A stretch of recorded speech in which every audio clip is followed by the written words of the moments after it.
The visit.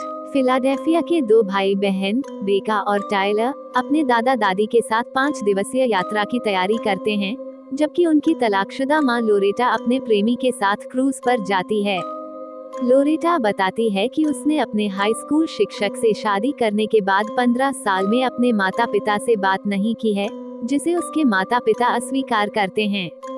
अपने दादा दादी से कभी नहीं मिलने के कारण किशोर एक कैमकॉर्डर का उपयोग करके अपनी यात्रा के बारे में एक वृत्तचित्र फिल्म रिकॉर्ड करने की योजना बनाते हैं।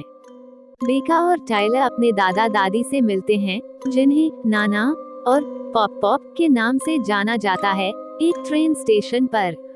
जब वे अपने अलग थलग पड़े फार्म हाउस में पहुंचते हैं, तो बेका और टायलर को निर्देश दिया जाता है कि वे कभी भी तहखाने में न जाएं, क्योंकि उसमें फफूंद होती है और हर शाम 9:30 बजे सोने का समय है, जिसके बाद उन्हें अपना कमरा नहीं छोड़ना चाहिए।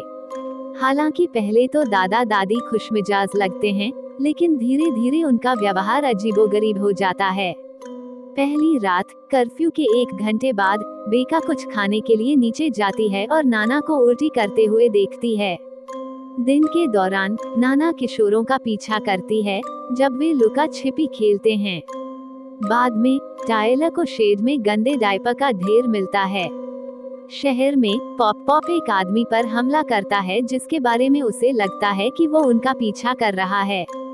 जब चुनौती दी जाती है, तो दोनों दादा दादी एक दूसरे के व्यवहार को खारिज कर देते हैं।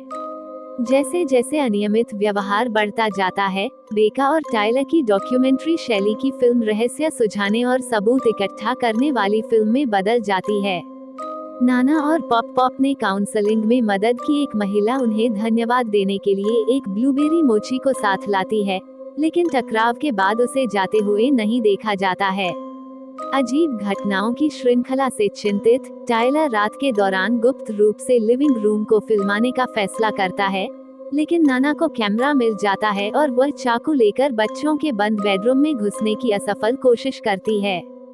चाकू के साथ नाना की फुटेज देखने के बाद बेका और टायलर लोरेटा को वीडियो कॉल करते हैं और उनसे उन्हें लेने के लिए विनती करते हैं। वे लैपटॉप कैमरे का उपयोग करके लोरेटा को उसके माता पिता के अजीब व्यवहार को दिखाते हैं, जो घर के बाहर हैं। उन्हें देखकर लोरेटा व्यथित होकर पहचानती है कि उसके बच्चे जिस जोड़े के साथ रह रहे हैं, वे उसके माता पिता नहीं हैं। यह महसूस करते हुए कि वे अजनबियों के साथ रह रहे हैं, किशोर घर से भागने की कोशिश करते हैं और एक आगंतुक को खोजते हैं जो एक पेड़ से लटका हुआ लापता हो गया था। दादा दादी बच्चों को ढूंढते हैं और उन्हें याहत्सी खेलने के लिए मजबूर करते हैं। बाद में बेका तहखाने में घुस जाती है और अपने असली दादा दादी की सड़ी गली लाशें, साथ ही मनोरोग अस्पताल की वर्दी पाती है, जहां वे काम करते थे, जिससे पता चलता है कि उनके दादा दादी वास्तव में भागे हुए मरीज हैं। पॉप पॉप बेका को पकड़ता है और उसे नाना के साथ अपने बेडरूम में कैद कर देता है, जो मानसिक रूप से बीमार होकर उस पर हमला करने की कोशिश करती है। फिर वह अपने गंदे डायपर से टायलर के चेहरे को दागकर उसे प्रताड़ित करता है। संघर्ष के बाद बेका ने टूटे हुए शीशे के कांच के टुकड़े से नाना को घातक रूप से घायल कर दिया, फिर रसोई में भागकर पॉप पॉप पर हमला कर दिया। जैसे ही पॉप पॉप ने बढ़त हासिल की, टायलर ने उसे फर्श पर गिरा दिया और रेफ्रिजरेटर के दरवाजे से उसके सिर पर बार बार वार करके उसे मार डाला।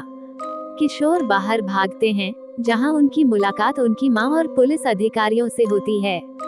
इसके बाद बेका लोरेटा से पूछती है कि 15 साल पहले जब वह घर से निकली थी, उस दिन क्या हुआ था। लोरेटा बताती है कि उसका अपने माता पिता के साथ एक बड़ा झगड़ा हुआ था, जिसके दौरान उसने अपनी मां को मारा और फिर उसके पिता ने उसे मारा। लोरेटा ने फिर घर छोड़ दिया और उनसे संपर्क करने के उनके प्रयासों को अनदेखा कर दिया। लोरेटा ने निष्कर्ष निकाला कि अगर वह चाहती तो सुलह हमेशा संभव थी। वह बेका से कहती है कि वह अपने पिता के त्याग पर क्रोध को अपने अंदर न रखे, और बेका ने अपने पिता के फुटेज को अपनी डॉक्यूमेंट्री में शामिल करने का फैसला किया, जबकि पहले उसने कहा था कि वह ऐसा नहीं करेगी।